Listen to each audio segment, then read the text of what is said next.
Nous assistons à une banlieusardisation de l'astrologie et du milieu astrologique actuel. Qu'est-ce que j'entends par le mot banlieusardisation? Des gens qui ne sont pas très attachés à leur lieu de vie, leur lieu d'habitation, et qui sont plutôt aspirés par la grande ville, le centre-ville. J'ai fondé en 72, il y a près de 50 ans, la Bibliotheca Astrologica, dont les ouvrages se trouvent ici, rue de la Providence. Je ne raconterai pas la genèse de cette constitution de bibliothèque, mais je voudrais surtout parler du très peu d'intérêt que le milieu astrologique éprouve à l'égard de ces collections et de ces archives.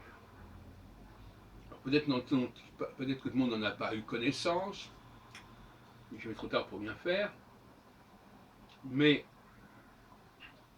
j'ai constitué ici depuis 50 ans un ensemble de documents du plus grand intérêt pour quelqu'un qui s'intéresse un peu à l'histoire de l'astrologie, et notamment l'histoire de l'astrologie contemporaine.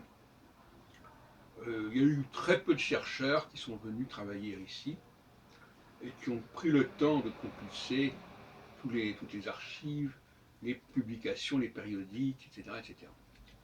Et même les manuscrits. Et c'est ça que j'appelle la banlieusardisation. C'est-à-dire que on fait de l'astrologie, mais on ne se préoccupe pas de l'histoire du milieu astrologique.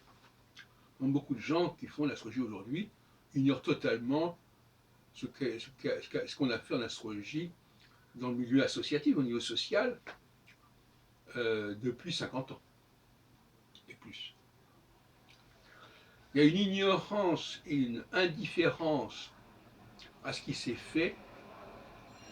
Or, ce qui s'est fait détermine ce qui est actuellement. On ne peut pas comprendre les situations actuelles sans comprendre les décennies qui ont précédé. Et certains s'amusent d'ailleurs, quand on leur demande de faire ce travail, à éclipser et à gommer tout ce qui pourrait déranger leur petit ego, qui pourrait leur faire de l'ombre.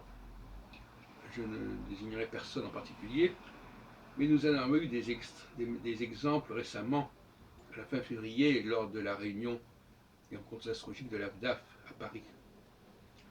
Enfin, passons.